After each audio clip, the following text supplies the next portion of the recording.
This is Slow Food Live, and if you're not familiar with Slow Food is an international grassroots movement that began in Italy 30 years ago. We are present in over 150 countries around the world, and together we champion all things good, clean, and fair food for all. So of course, good, clean, and fair food for all covers many layers and dynamics and dimensions of the food and beverage industry. And we actually have many different communities that are active around the world that sort of tap into particular sectors and industries. For example, Slow Fish. Slow Fish is a really active community in many places, including North America. We have other communities like Slow Bees and Slow Wine and Slow Beer, so on and so forth. The Slow Fish community has gathered both in the United States and in an international gathering over the last several years to come together around what slow seafood looks like, and particularly to bring the people who harvest that seafood together to collectively discuss and explore the best way to work in their sector. So I'm really pleased that today we're welcoming Colles Stowell, who is very active with Slow Fish North America. Colles and I were actually working very closely together for the Slow Fish gathering that was meant to take place last month in New Hampshire that will take place next year at the same time.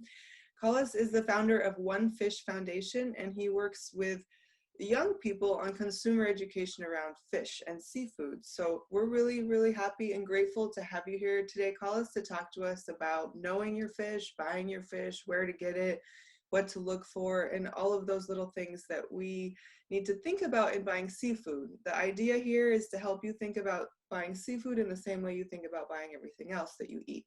So while Colles is presenting, and before I turn it over to him, I want to mention that if you're on the Zoom call, there's a Q&A box in the bottom of your window. So go ahead and click that Q&A, and if you have a question, throw it in there during Colles' presentation, and then we'll take breaks, and at the end we'll ask your questions so you can get those questions answered here.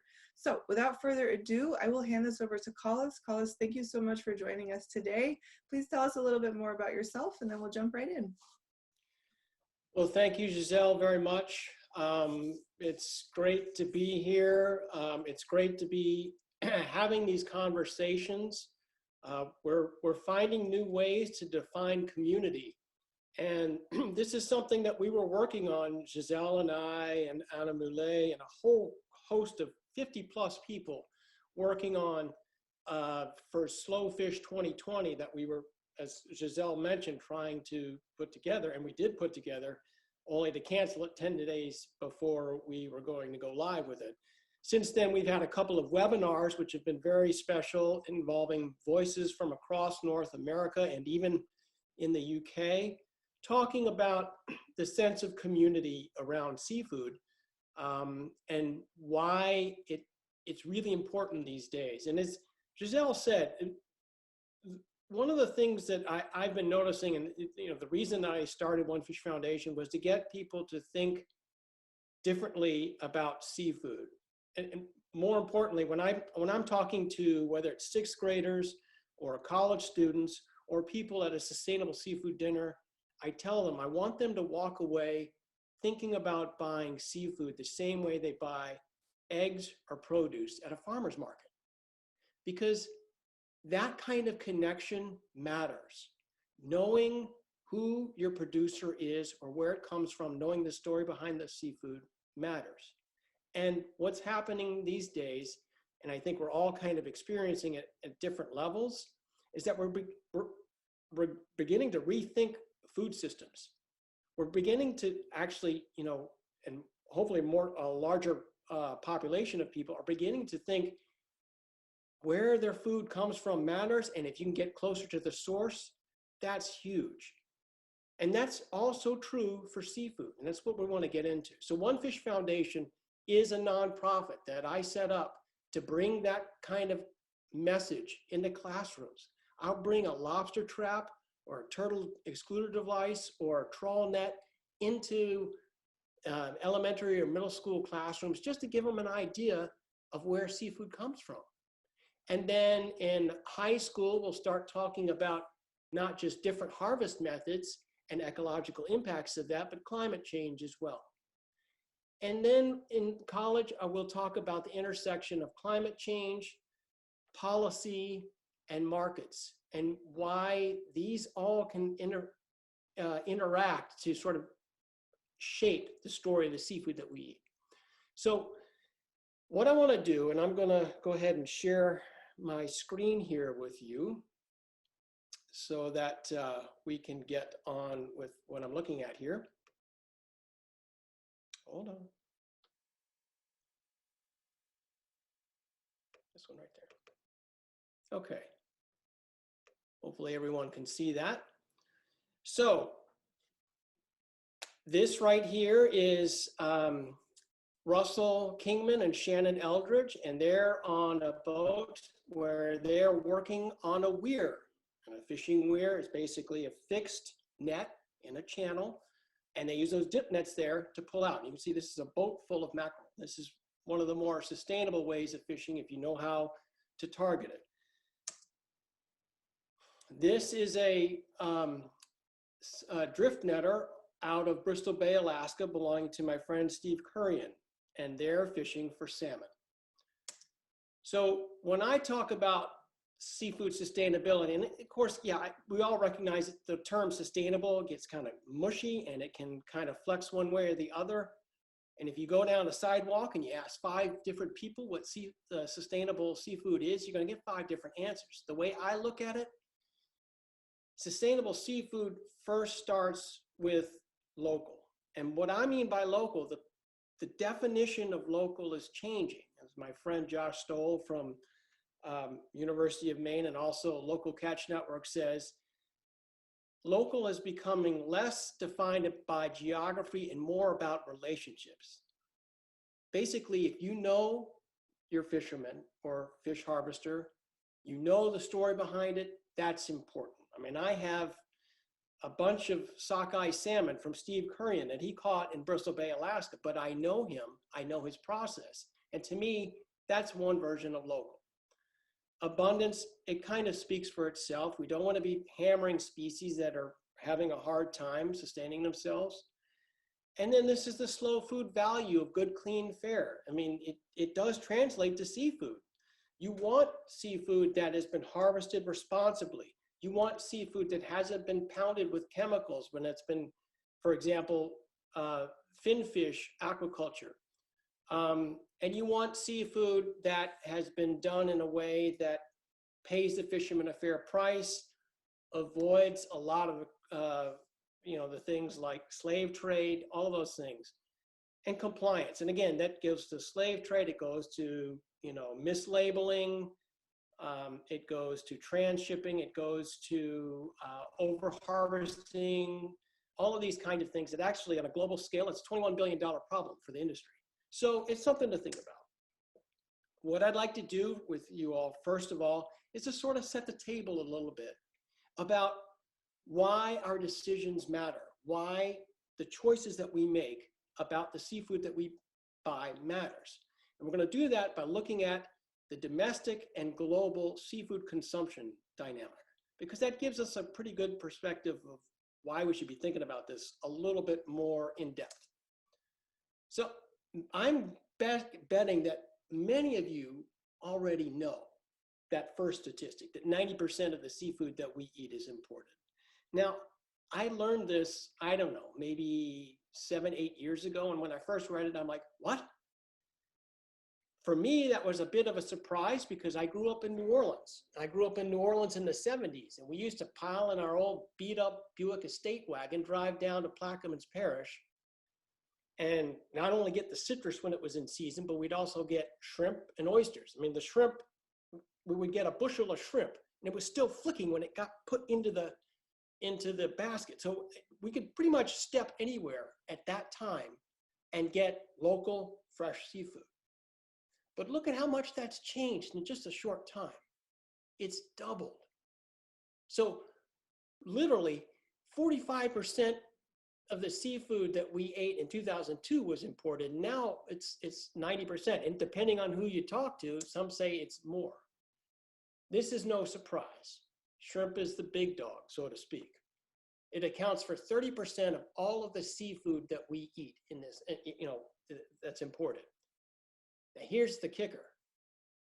90% of that 1.4 billion pounds is farm raised. And it's farm raised in conditions that would make you kind of squeamish. I'm going to talk about that in a little bit, but that's part of the context. I mean, I can remember a time when I was in my 20s and I was on the ramen noodle diet. And if I wanted to get some shrimp and I actually had it, I'd go and get the frozen bag of shrimp. Didn't look at the label, paid whatever it was, like $7 or something like that back then, and didn't see, product of China. And the implications of that have implications on your health and sort of the global system.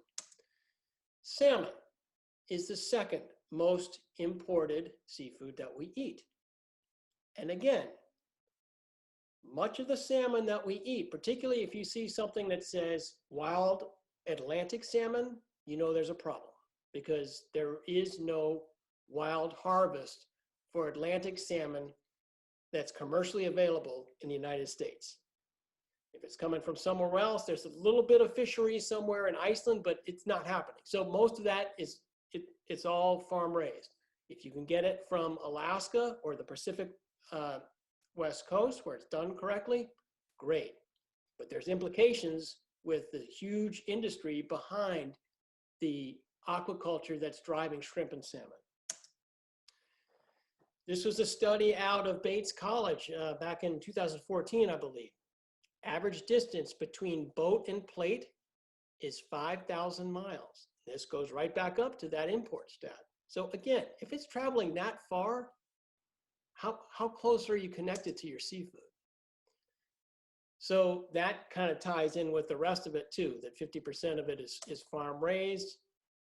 And we harvest, on average, 5 million tons of seafood here. So this complicated web of international seafood supply chains really gets obscure, and it makes it hard to have the transparency you would really like to know what the story is behind your seafood. So by this point, when I'm talking to 7th graders, 8th graders, their eyes have gotten really big, because it's like, oh my God, what are we doing here? Yeah, we're a top 5 exporter. A lot of our lobster goes to China. And right now we have lobstermen here who are selling lobsters off of their boats, probably for half of the price that they would be getting for shipping it to China, but they're at least happy to be selling it. This is how complex the markets are. Let's take a look at the global fleet. So this right here is an image of artisanal and subsistence fish harvesters off the coast of Senegal in West Africa. I'll explain why that's important. First of all, these figures, by the way, the previous figures are mostly coming from the National Marine Fisheries Service and NOAA, the National Oceanic and Atmospheric Administration. These figures right here are mostly coming from the United Nations Food and Agriculture Organization. And all of these statistics, people can find ways to sort of pick at them, but for the most part, they're the most uniform that we have. So yes, we are growing more seafood than we are catching in the wild. I guess the question is, why is that? Why would you think that is? Well, for the same reason that demand has gone up, population. And that's something trying to get my students to understand why that's a big deal. Well, if we're over 7 billion now, and we're looking at 10 billion people, that's going to raise some questions further on. We'll get to that. So on average, we harvest anywhere between 88 and 95 million metric tons of seafood, wild seafood, a year globally. It fluctuates a little bit, but for the past 30 years, that's kind of been the plateau. So that's not a ton of, no pun intended, but that's not a huge margin of range there. And roughly 20 million tons out of that 95 million tons is ground up into fish meal. Where do you think the predominant of that fish meal goes? It goes to feed farmed salmon, shrimp, and other things. Some of it can go into supplements as well, but the bulk of it is there.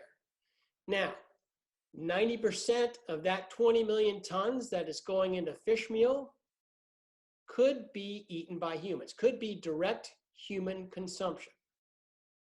So this becomes a bit of a socioeconomic issue here. Let's put it in this perspective. You see these people that are along these shores here or out in their boats? These people depend on the mackerel, sardinella, anchoveta, squid, and whatever else is swimming out there. But what's been happening in the past 10, 15 years is that these long-haul trawling fleets coming out of China are coming over off the west coast of Africa, sort of flirting with where the actual international boundaries are, and vacuuming up all of those forage fish and squid and everything else that these people depend on for their very lives to grind up into pellets to feed salmon and shrimp and tuna that's being raised and whatever else. All of these products, the salmon and whatever, that these people in Senegal could never afford. So that's kind of the perspective that, that doesn't really get sold here in true clarity. When we talk about transparency and you're buying farmed Atlantic salmon, whether it's coming from Chile or wherever else, they try to say we're doing alternative feeds, which they're working on, but it's not giving the same nutritional profile. The end game is that you don't really understand that there's global implications for something like this. This is just a matter of this again is from UNFAO, and there's people who dispute this, but it's something to be cognizant of. It's like, hey, what can we do with the bycatch? Is there a productive way to use that? Bycatch being catching something that you don't intend. And this is, one of those things that students, particularly in middle school, like, really, does that happen? What can we do with it? So they're thinking in terms of solutions and how new ways to approach it. This goes back to this idea of aquaculture surpassing wild caught globally for human consumption. Well, currently, and these numbers don't move very much because they're big numbers, but roughly 5 billion people rely on seafood for 10% of their protein diet, and 3 billion rely on it for 20%. So if we are now at 7 billion and we're looking at 10 billion, what, in 2045 or something like that, and seafood is still that important,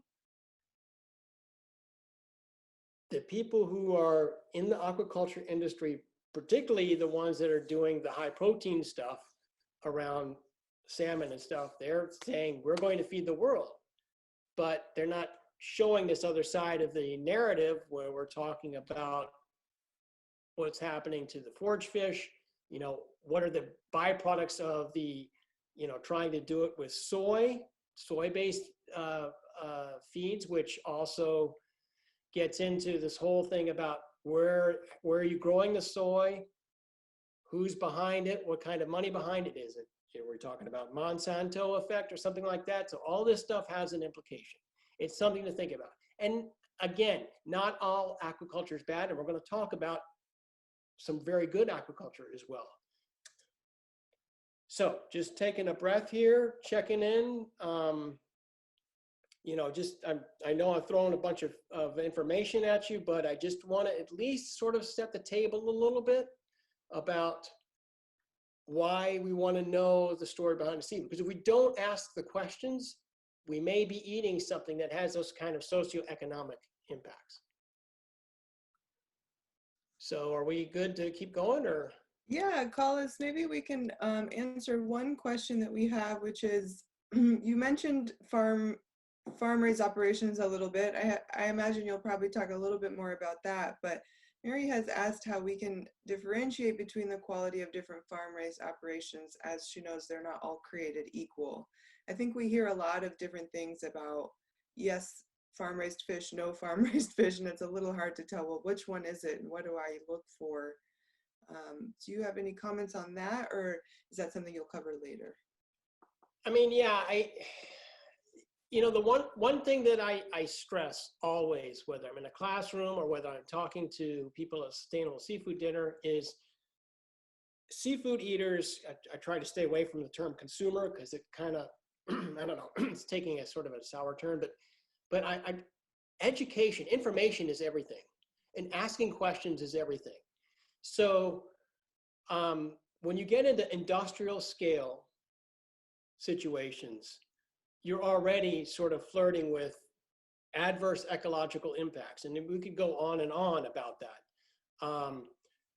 But you know, there's you're dealing with feed, with escapes, disease, pesticides. I mean, you know, if you take a look, if you see my screen here, we're looking at the inside of a net pen for farmed salmon. Now, these net pens can have anywhere from 75,000 to 200,000 fish. And you look at the net pen, and it can be 50 feet in diameter, maybe 75 feet, 100 feet in diameter. That's still a huge amount of biomass in a very tight space, not the way it would be in nature. And the problem is, and this is where my students really love it, I say, what are they swimming in? And their answer is poop, and that's exactly the right thing. And what does that give rise to? That gives rise to disease. So what does somebody who spent at least, you know, 30, 40, 100, 75, you know, 75, $100,000 on that product, they're going to try to keep it from alive. And what are they going to do to keep it alive? They're going to feed it medicine. They're going to throw in antibiotics. And it's just, I mean, that's part of business. And, you know, my students, when I ask, do you want to eat antibiotics? Every one of them keeps their hands down. So, you know, there's all kinds of things. We'll make some blanket statements here. Not everybody is doing that. Some people say they, you know, they don't. But the question is, you don't really know. So then you have to make sort of a larger distinction, you know, about that. So when we're talking about industrial scale, particularly around finfish aquaculture, there's some things that need to be fixed before it's something that I would say, okay, you know, I'll feed it to my family. But for right now, I'm not there. So, and I mean, you can go on and on. I mean, let's go here. Yep, up back. So, for example, talk about scale. This is off the coast of Chile, and you imagine every single one of these pens has 150,000 fish in it. Now that's going to change the biodynamic of the bottom there because you've got excess nitrogen, phosphorus raining down, half digested food. And Chile has had a particularly bad problem with die-offs. It could be from red tide. It could be from an algal bloom, which is when you've got too much nutrients in one place, the algae comes in, it starts feeding quickly, it grows, it sucks up oxygen, and then it dies off, and then it releases a bacteria that kills all the fish. It goes in and kills their kidneys, their liver systems, and they're done. You know, in 2014, Chile had a die-off of over 900,000 fish, close to 1 million fish. Cost them, the net impact of the whole thing cost the industry $1 billion. And it was sadly a drop in the bucket, but it was still like, hey, you know, this should be a warning sign. This is a shrimp farm in Vietnam. And, you know, it's not a very good photo, but the color of that water should say something. Again, too many organisms in a tight space, not properly vetted. You're going to have to do something to keep it alive and keep it clean. So, you know, again, we can go on through a whole bunch of different implications there, but something to think about. And you think about this too. For example, the shrimp imports are particularly brutal to people who are doing shrimp down in the Gulf of Mexico. Good friend of mine, Lance Nacho, we're going to see his photo in a little bit. You know, he was part of a group that for several years, close to 10 years, they were pushing for this legislation that would mandate that restaurants in the state of Louisiana clearly mark all imported shrimp and crawfish so that consumers would know what they're eating. And they got that through, passed last summer. And it's a big win for them because otherwise you don't know. And what you don't know could hurt you, or at least is not good for you. So this is in Damascata. These are rope-grown mussels. These are on the right. Those are oysters. Done properly, sited properly. You don't have to feed these things. You don't have to worry about escape. And it's actually a net benefit. There's also, and we're going to see a picture of a friend of mine, Amanda Swinimer from Dakina Tidal Wilds. There's kelp that's, if it's done correctly, it's very beneficial. There are discussions about land-based systems, and they mitigate some of the problems. Land-based recirculating systems, and they might mitigate some of the problems, but there are other problems still. So, bivalve aquaculture and kelp aquaculture, when done correctly, I think is fine. But when we get into industrial scale, trying to feed the world as a mission, which is also about bottom line, I have an issue with that. I don't think that it's really meeting the good, clean, fair values that we talk about with slow food and slow fish. So take a pause here. I see that we got a couple of questions that came in.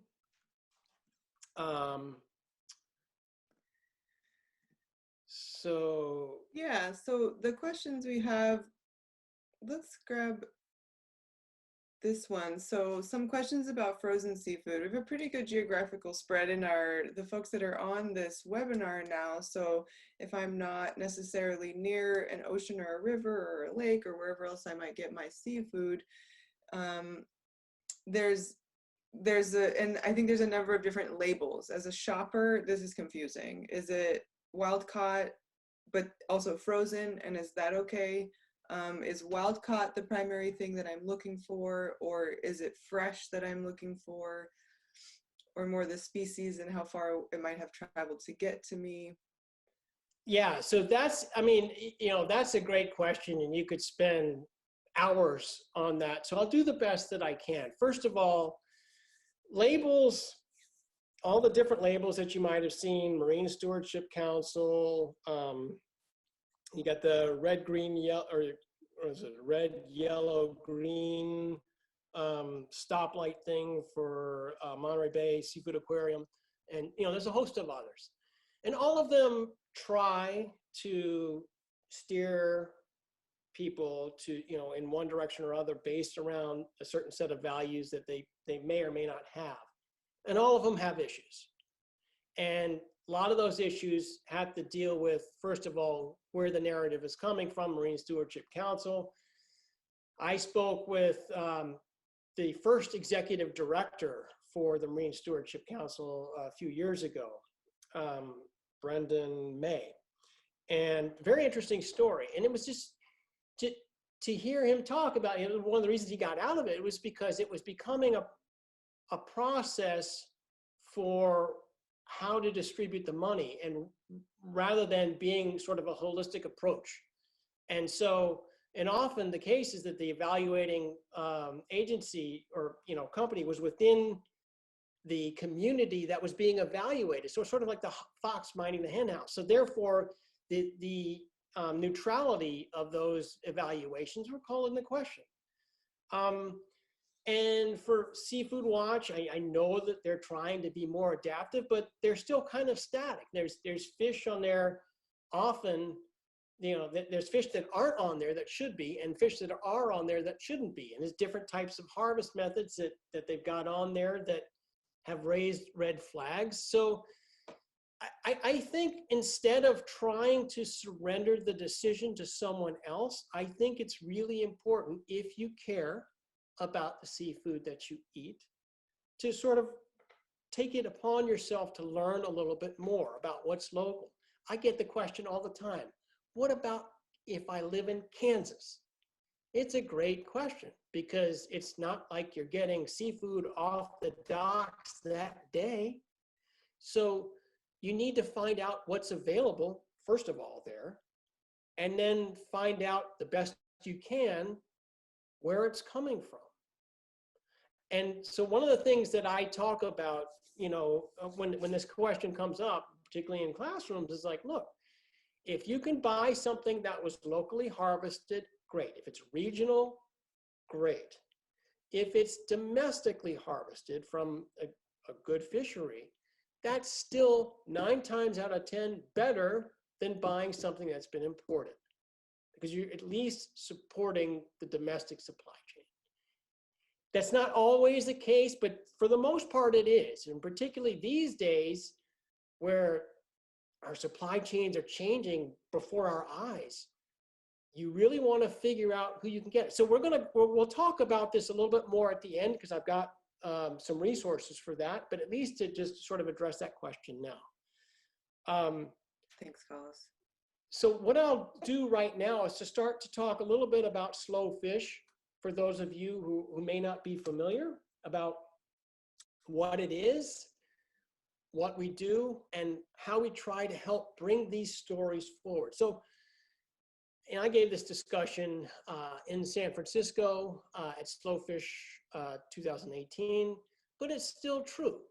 And it's still about the community. Slowfish is the fish harvesters, the chefs, the scientists, the teachers, actors. It's everybody, including you and me, everybody who cares about seafood and where it comes from. Because if we act collectively, if we start making conscientious decisions, slowly but surely, and as I like to say it, one conversation at a time, we change the dynamic. Hold on. There we go. So it's individuals, it's organizations, it's collaborations, it's the networking that happens. This was Slowfish New Orleans, and that was in 2016. Since then, there have been so many cool collaborations that have happened here, which, you have community-supported fisheries, same thing as a community-supported aquaculture, that are working with different fish harvesters. You've got one fish harvester working down in Louisiana, working with somebody up in Maine. They're cross-pollinating, they're networking, and it's creating more markets, and it's creating a better system for seafood supply in this country. And these kind of relationships matter. And also, it's a group thing too. So if there's a challenge somewhere, you draw in the network and start trying to address it more and more. Again, the principal goal here is to shorten the link between fishermen and their communities, and also to protect the resource and to build viable supply chains, and to support the network as well. As we grow the network, the stronger we get. All right, hold on. Okay, so let's talk about some of the people that are in our community. This is Jamie O'Connor in Bristol Bay, Alaska. She was in the last Slowfish webinar we did. This is Kaylin Cedar. She's in British Columbia. This is Steve Currian. He fishes out of Bristol Bay as well. He was on the last webinar that we had. This is Lance Natio and his son down in Montague, Louisiana. He's been on a couple of webinars. He's been to many of the events. He's been one of the most outspoken people for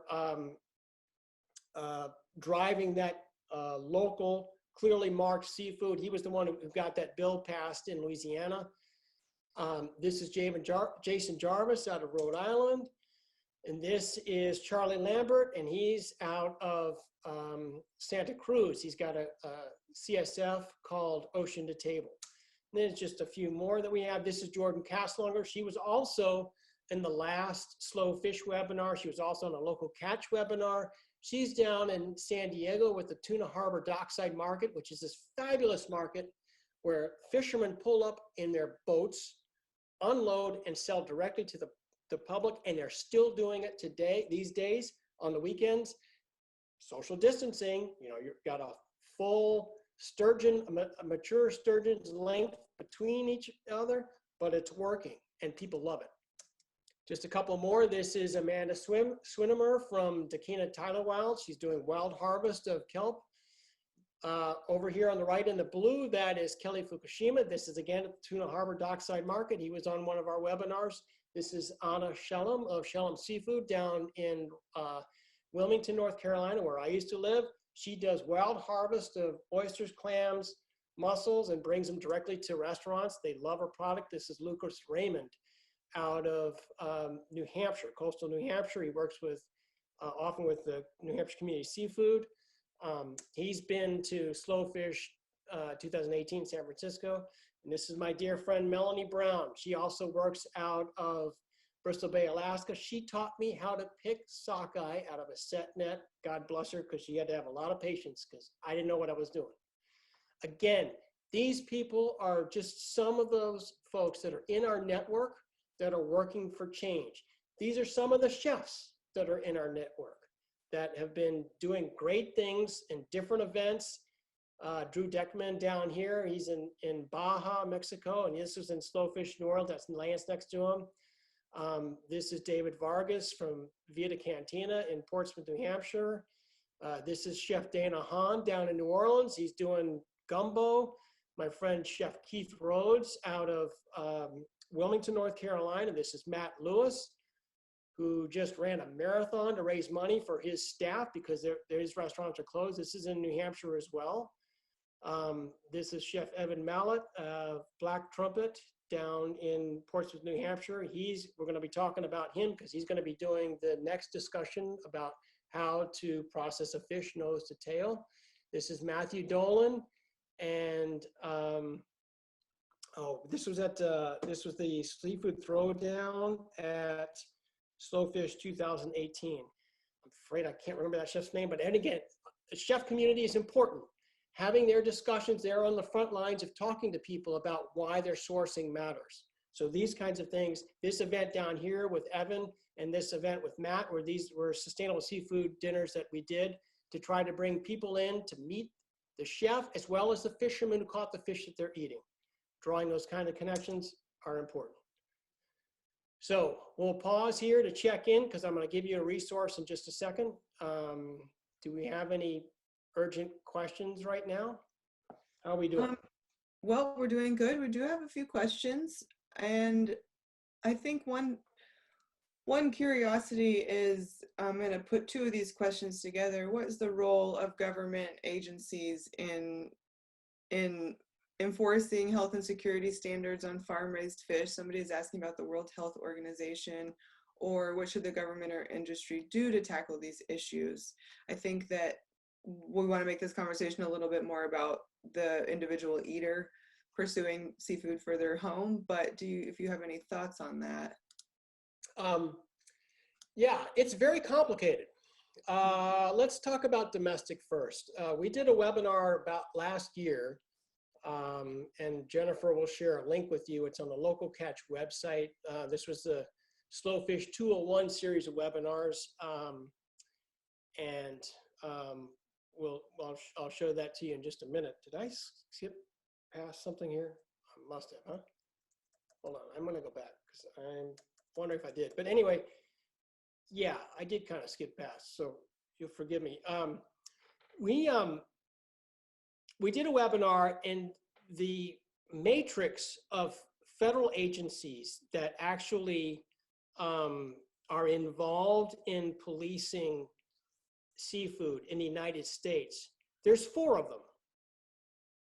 And it can be really confusing, not just for seafood consumers who are mostly out of the loop on this, but for fishermen and for people who are supposed to be enforcing it at local levels. And so, you know, like for example, you can have some shellfish, like some clam and oyster harvest that are done locally, but then you've got National Marine Fisheries Service involved. You've got the Department of Agriculture involved, particularly for stuff that is USDA is involved for stuff that is aquaculture grown. You know, so and then Customs and Border Patrol for stuff that's being brought in. So it's not a straightforward thing, and it would be great if there were more clarity as to how to line it up into one sort of better managed, more smoothly managed group, because it really is sort of a complex matrix, and it makes it tough for enforcement. It makes it tough for some fish harvesters, seafood harvesters, to understand as well.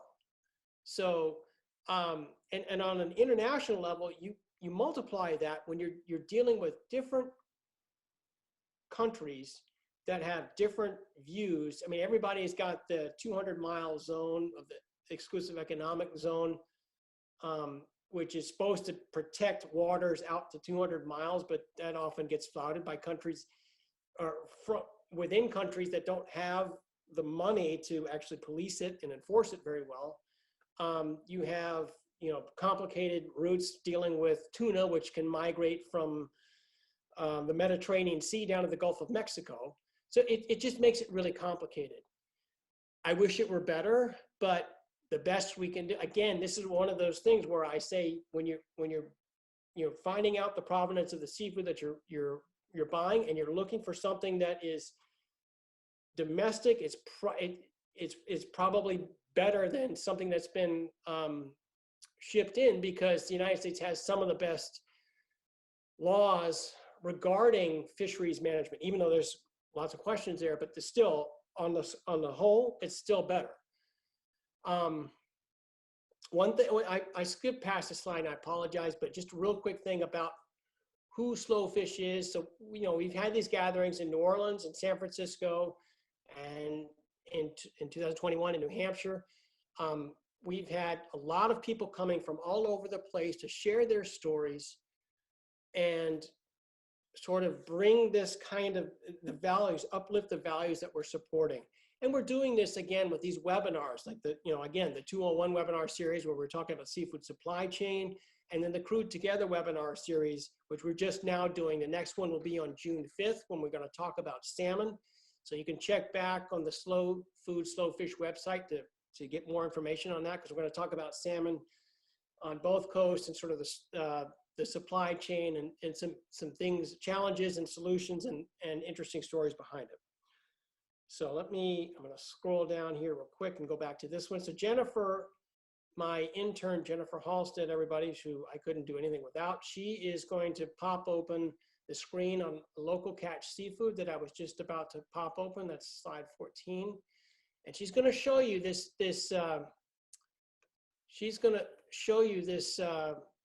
Jennifer, you got it? She's going to show you how this map from Local Catch Network works. And it's a seafood finder. So you can click on it, and you can zoom in, you can type in a zip code, and it'll help you find responsibly sourced seafood in certain areas. And that's not to say that there aren't some areas where you can have responsibly sourced seafood delivered to you as well. Steve Currian from Wild for Salmon that I mentioned to you, he's down in Pennsylvania, but he ships salmon all over the country. Same thing with Lance Nacho, Anna Marie Seafood. But yeah, so she's showing you now, you can click on one of these buttons and it can tell you like different sea forager. So this is Kirk and Camilla Lombard. They actually started off the first Crew Together webinar series, singing. And it can give you information about it. So Jennifer will pop that, URL up for you, but you can see that it's actually, it's a pretty good resource for finding stuff that's close by. All right. Yeah, you want to do one more? You can do one more, sure. Yep. So, again, there are some resources out here. This that finder is a good way of tracking down seafood that's that's available, that's nearby. I'm going to tell you a little bit more about the storytelling as well. So this right here is a scene from Slowfish 2018. This here is my friend Christopher Wong. He's from the Gypsy Fish Company out of Santa Cruz. He fishes up in Bristol Bay 3 months out of the year. And he brings down a bunch of his product and sells it to customers in his area. He's also an excellent chef. And here we are at a dinner where we're talking about Bristol Bay and why protecting the wild salmon harvest matters. So this is another one of those events where storytelling is important. Again, getting to know the story behind the seafood, getting to know the seafood harvester, getting to know the chef. If you know your chef, you ask questions about where it's sourcing. This is also part of the education process. This is at Lyman Moore Middle School in Portland, Maine. And that's a turtle excluder device. And I can't tell you how heartening it is to hear stories of when these students, we've had a conversation, and then I hear back that at the next time that they were at a restaurant, they stopped their mom from getting shrimp because it was coming from Thailand. To me, at least that's an acknowledgement that they have a role in the equation. And that's what I'm asking here, is I think it's important that we all take that role seriously. And we start thinking in terms of surrendering the narrative to somebody else. Let's ask the questions. Where is it coming from? How is it harvested? Those kinds of things, the more information you have, the better. So just teeing this up, I think it's probably going to be, it might be May 6th, it might be May 11th. I'm still waiting to hear back from Evan, but he's really good at this. He's an author. He's done a cookbook. He was going to be featured at Slowfish 2020, and he's going to be featured at Slowfish 2021, whether he likes it or not. But he's a great storyteller, and he has worked with students at UNH and showing them how to fillet a dogfish. So he's going to show us how to fillet a fish, use the whole thing, make a stock, all of that. So that's coming up as well. Excellent. So, and we will put the date, once we confirm with Evan, we'll put the date in a follow-up email to everyone who's registered for this session. So stay tuned for that. I think will be a really great learning opportunity for how to do this in your own kitchen, since we can't rely on the chefs we usually rely on. Colles, if you're ready, we do have several more questions, so I can throw them. Susan is curious about the Wild Alaskan company that sells fish online to be delivered to homes, which I know that a lot of companies are converting to that right now, considering where we are with the pandemic. But do you have any thoughts on frozen fish that gets shipped, but if I've done the research and I feel good about the fishery, is that a good option? Yeah, so there's a couple questions in there, and let me address the first one. Frozen fish, if it's done properly, if it's frozen at sea or blast frozen, it's just as good as it came out of the water. So don't fear that. And I wouldn't try to thaw it out in 30 minutes either. Let it thaw out on its own. But it is just as good when it's done right. Wild Alaskan Company, all these companies that are up there, for the most part, they're doing it right. And it is coming from a well-managed fishery. The Bristol Bay fishery in Alaska, for example, is one of the best managed fisheries in the world.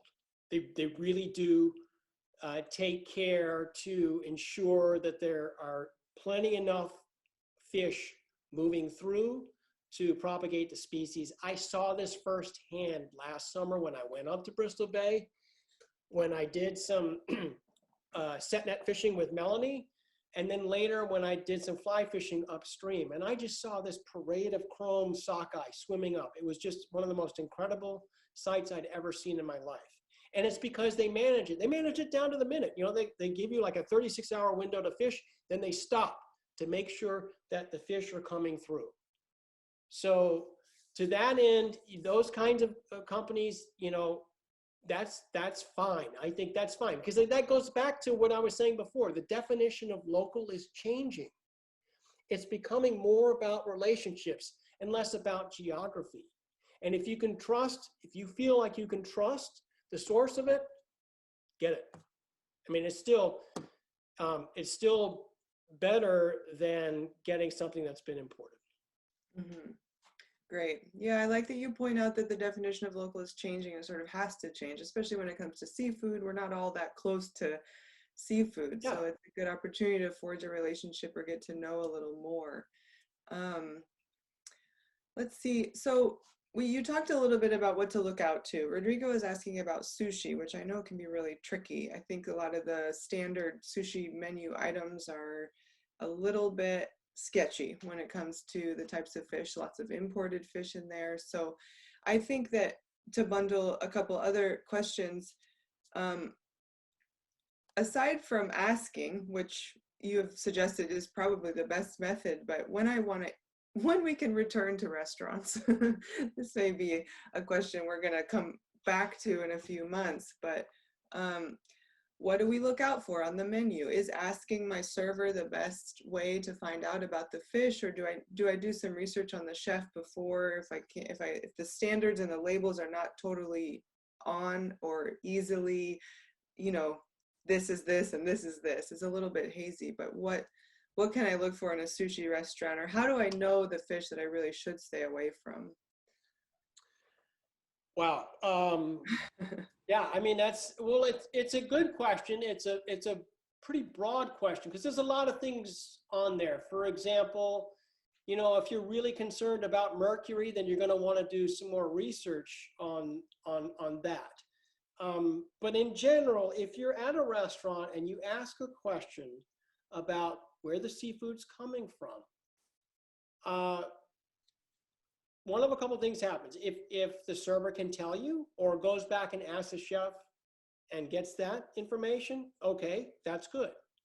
If the server can't tell you or you don't get a meaningful response, something that is like, server is not trying, then you might consider the implications of that as well.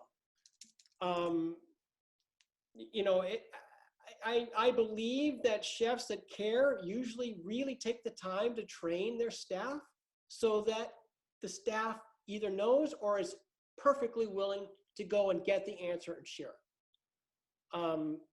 But I've been in those other situations too, and that's like, okay, we're going to get something different. So, it is, I really do think it's important still to sort of read up and then think about the seasonality of fish too. I mean, this matters. One of the things that happened, that started this Slowfish 201 series is when a company called Sea to Table, who was like one of the standard bearers for, what we call sustainable seafood, was actually caught, basically misrepresenting a lot of its products. And in one case was saying that tuna that was harvested off of the coast of Long Island in December or late November or something like that was caught off of coast of Long Island at that point. And at that time, the tuna had already gone. So seasonality does matter. And that's something that really is on, sort of on a local basis as well. Mm-hmm. There was one, I was going to say, Giselle, real quick, there was one question here that I wanted to address, and this was from a commercial fisherman named Frank Salustri, and I'm sorry if I mispronounced that, but he was saying that, it's important for these labeling agencies to communicate with commercial fishermen. And I think that some of them try to do that, but I don't think they do it enough so that they get a realistic view of what's happening. Because I agree, I think fishermen need to be brought into the conversation more. I say fishermen, fish harvester, because I want to make sure that I'm not being too gender specific here, but fish harvesters need to be brought in more into the conversation with, first of all, fisheries managers. And there are some, but I think it needs to happen more in terms of, like, for example, what's happening in terms of climate change. They see change happening often before scientists do. But also, with these labels that are trying to sort of frame the narrative for people, if you don't really have a broad fisherman's perspective in that, you're kind of shutting out, a more authentic narrative. Again, my view always is take the initiative yourself, own the narrative yourself. You don't want to be surrendering the information to a third party that you may not trust, if that makes sense. Yeah, definitely. And I think that right now, with the way we're shopping and many farmers markets being called essential, so that includes, of course, seafood vendors if you're lucky enough to have them, I think it's really interesting how you draw parallels to and the parallels between the meat industry, for example, that where we've kind of gotten past that point of I'm going to go to the people I get pork from and start asking them questions about it because I can talk to them directly. So like the impetus to sort of approach it in a similar way. I think the labels are Yeah. similarly confusing and all that. So I think you keep going back to get to know who is doing the fishing. And on that note, there's a couple of questions that kind of allude to the idea of variety that you Yeah. mentioned, shrimp and salmon, and these kind of typical, you see them on restaurant menus all the time. And I live in the Pacific Northwest, and I had to take a moment to take stock of what is local, what is seasonal to my area, Mm-hmm. what should I be buying at this time of year, how can I get, which tuna should I buy? For example, I love tuna, and there's one fantastic variety of tuna that's sourced locally for me. So now I look just for that from a particular buyer. So can you speak to sort of the variety and a breaking away from the standard species type that kind of goes into a lot of restaurants and into a lot of grocery stores, and how to kind of get accustomed to the stuff that might be local to you and get more comfortable with greater variety as it lends itself to what's available to you? You know, it's with anything in our diet. You got to have a little bit of the courage to try something different. And it really does matter. So we've got some friends in our network eating with the ecosystem, and they're based out of Rhode Island, but their whole premise is what they call a place-based approach to eating seafood. And that means understanding what's in season when. For example, we're going to be in a couple of months up here in Maine, we're going to have squid coming in. And, you know, you take some squid, clean it, put it in like an Italian salad dressing or something like that, and then put it on the grill. It's delicious. If you'd asked me when I was 14 if I'd have done that, I said, you're out of your mind. But trying something different really matters. And it does have an ecological impact as well. So find out the seasonality of seafood around you. It shouldn't be that hard to do. I mean, if you can just, find out where there are, some sort of seafood hub, or go to that local catch map, or go to the Eating with the Ecosystem website and see what they've got, at least in the New England region, and try something different. Talk to a chef. If you're friends with a chef, say, hey, what's something different that I can try? Because it could change your mind about stuff. Mm-hmm. Yeah, and I think when we get a chance to go back to restaurants, I love sort of ordering. I sometimes see a fish on the menu that I know is common in the area, but I don't really know what to do with it. So I'm like, all right, this time I'm going to order that one and see what this chef did with it, and then maybe kind of take some of that home with me. On that note, this is, I think, a tricky one because it gets into a lot of government subsidies, so on and so forth, but eating sustainable local seafood can be expensive relative to imported seafood. So how do we balance the cost, savings, and environmental and sustainability issues? I think this goes for slow food in general: meat, fish, cheese, vegetables, all of it. There is a cost issue. But maybe, Colles, you and I can together talk a little bit about what's going on there, why the cost is so different, and why it's important to vote with our dollars. That phrase is a little played out, but when we go to farmers market and I buy straight from my dayboat fisherman, I'm making a different choice and probably eating a little less seafood than I would if I was getting it for much less money. But the choice I personally make is I buy a lot of it at once. Bulk buying is a lot cheaper than buying one fillet at a time. Can you speak to that at all, Colles, about how to kind of, I think it plays into variety as well, the cost of seafood, and how to commit to making environmentally friendly choices without breaking the bank? It's a Yeah, big question. it, it, it, it really is. And you're quickly getting into questions about personal preference. You know, for me, I do, you know, I buy salmon in bulk. I get shrimp in bulk. Um, I'm getting them from people that I know. And so therefore I know that the money that I'm spending is going to people that I know who are doing it right. This is part of, know your fish harvester. Um, there's also a really complicated question in there about food justice too. And that's a harder question to answer. Um, and it does go into that sort of socioeconomic thing I was talking about earlier about uh,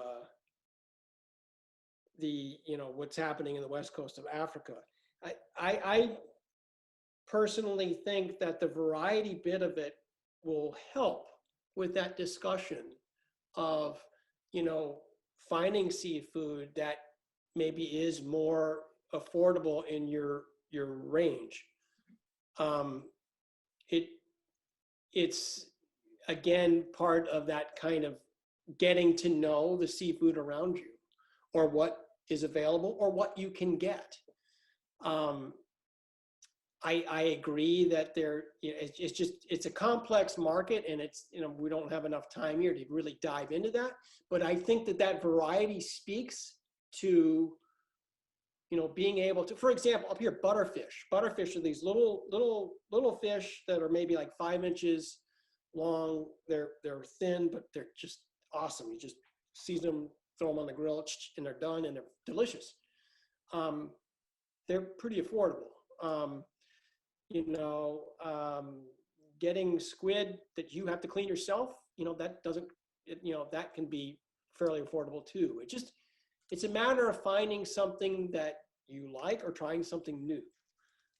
There's no set panacea without getting into some deep policy issues, and I'm not sure we have the time to do that. Yeah, I think that's true. I think that's a conversation in and of itself.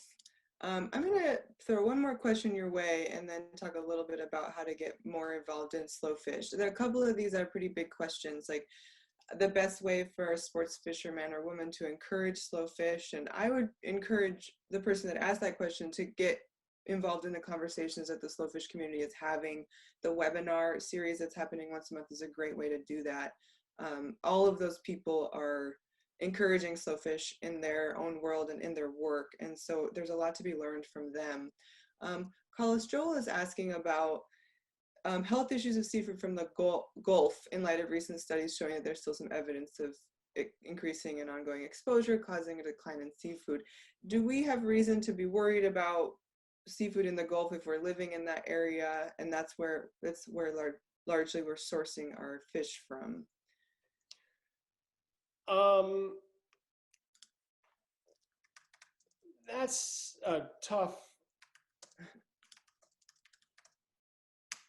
That's a tough question, because I mean, I think a bigger problem that's happening is coastal erosion in Louisiana, and that's affecting fisheries as well. Yeah, and I mean, in the Gulf of Mexico, you've got different studies that have competing findings. So if they, and I'm trying to do this in a diplomatic way without going too far off the tracks, but really, if you, first of all, if you eat within, your recommended guideline of, what is it, 3 to 4 ounces, a couple times a week, then you're not necessarily going to be getting into some of the issues that they're talking about. But then again, I mean, the recent study that came out was a recent study, and I don't know to the extent of the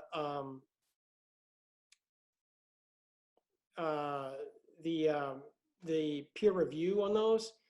So my question, I mean, I still eat shrimp from the Gulf of Mexico. I don't eat 10 pounds of it all at one sitting, but I will still eat shrimp from there. And until I get more conclusive evidence that something is really a threat to health, then I'm, you know, I'm more interested in, you know, like supporting the local fishermen down there. But until I see more conclusive evidence that is widespread, that there's actually an imminent threat to health, then I'm not gonna worry about it as much. I'm sorry, that's not a black and white answer to that, but it's not an easy question to answer because I don't think that there's been enough evidence to at least sway my opinion. Yeah, and I think that's fair. I think that most of these questions are pretty hard to answer easily. So Well, thank you for yeah. for your honesty and kind of giving the bigger picture here. And I think that's why people are logged on today. And again, I want to say again, those webinars that the Slowfish community is hosting is a really great way to get different perspectives and kind of a discussion of some of these topics, not that in particular, but a discussion of topics that may interest you. And on that note, I think that Lisa has asked about an aqua farm poised to build very near where she is, and her and other members of the community are concerned about it. I think that that's also another topic. Colles, correct me if I'm wrong. Great to tap into the Slowfish community, maybe talk about it. I am sure that there are others in that community who have had a similar experience where there's a farm coming in and either you want to resist or figure out how to support in making it not hurtful to the environment. So just in the essence of time, we're a little over and I want to let Colles go. He's offered up his time and energy this morning.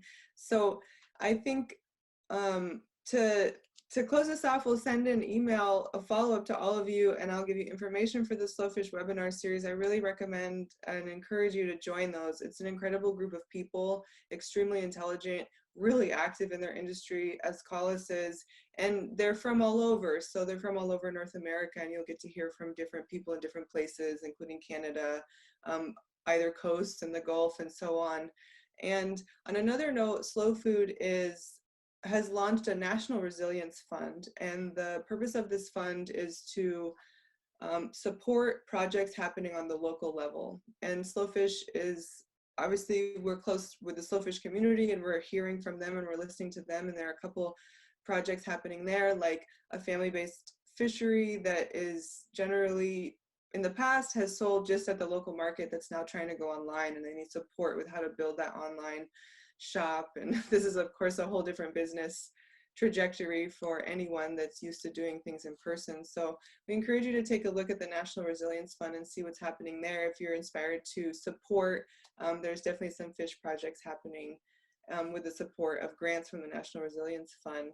And we will follow up, and I have a couple of people have asked for some of your recommendations, Colles, so we'll put that in a follow-up email. I think the local catch website is such a great resource to find out where to get good fish where you are. And we'd like to incorporate slow fish more and more into the Slow Food Live series. So we're really excited to have Evan Mallett on. And speaking of cost, Evan Mallett's going to show us how to use nose to tail the whole fish. I mean, this is one thing that's going to bring your costs down. If you learn how to buy a fish whole, it's going to be cheaper. If you learn how to use the whole thing, you can probably make 3 meals out of it. So check that out when it comes down the line. And I think there are a few other questions out there. This is a really big topic, so we'd love to have your feedback and know what else you might like to know, or what we might cover in the future with Colles and the Slowfish community. Colles, I'm going to send it back to you if there's anything else you want to touch on, or any questions you see in there you want to lightly touch on, or anything to wrap us up here. Thank you, Giselle. I want to thank everybody for joining. You know, the main thing here is talking about community and community building, and trying to work toward solutions together, and thinking about the community fishermen that we're trying to support. You know, this is what's really important is, again, like I said, if there's any kind of thin silver lining from this mess that we're in, is that we're we're being forced to rethink our food systems. And therefore, that means, finding out where our, seafood makes the, where our seafood is coming from, and then making decisions based on the information that we put together. And once we do that, we're supporting local fishermen, whether they're down the street or across the country, as long as we know that we've got the relationship. Yes, I agree. And I think also share what you learn with your friends and your family and your community. Since we've had fishermen coming to our farmers market, we're a little ways from the coast, but they come out here every weekend. And I've told so many people about them that had no idea. Okay, so now next Saturday, I'm going to go down and get some fish from them. So as you're doing the research and learning, which Colles is encouraging you to do, I'd like to encourage you to share that knowledge with your friends and Yes. your colleagues and your family, and let people know who's out there and who you can buy your seafood from, so that they get your support and our support, that is really, really needed right now. And it's the best seafood you can get, and they need you as much as we need them. So share what you learn with the people that you know. You may be surprised that you hold some information that your friends and family don't, and they may be really happy to know that there's folks out there they can get that seafood from. That's right. And like I said, one conversation at a time. That's how we change that 90% statistic, is one conversation at a time. Agreed. Well, Colles, thank you so much. It's wonderful to see you and spend this hour with you. Really appreciate your time and energy this morning, and everything you do with Slowfish. Colles does so much with the Slowfish community and helps kind of keep this boat afloat. And I'm going to reiterate again that it's a really, really extraordinary community of people. So if you're interested in getting involved and learning more, please do that. We'll follow up with ways to get you connected to that community. So thanks so much, Colles. Thanks to all of you out there who joined us today. We appreciate you being here and learning more and spreading the good word of slow seafood in your own community. So take care, everyone. Thanks so much, Colles, and Thank we'll you. see you soon.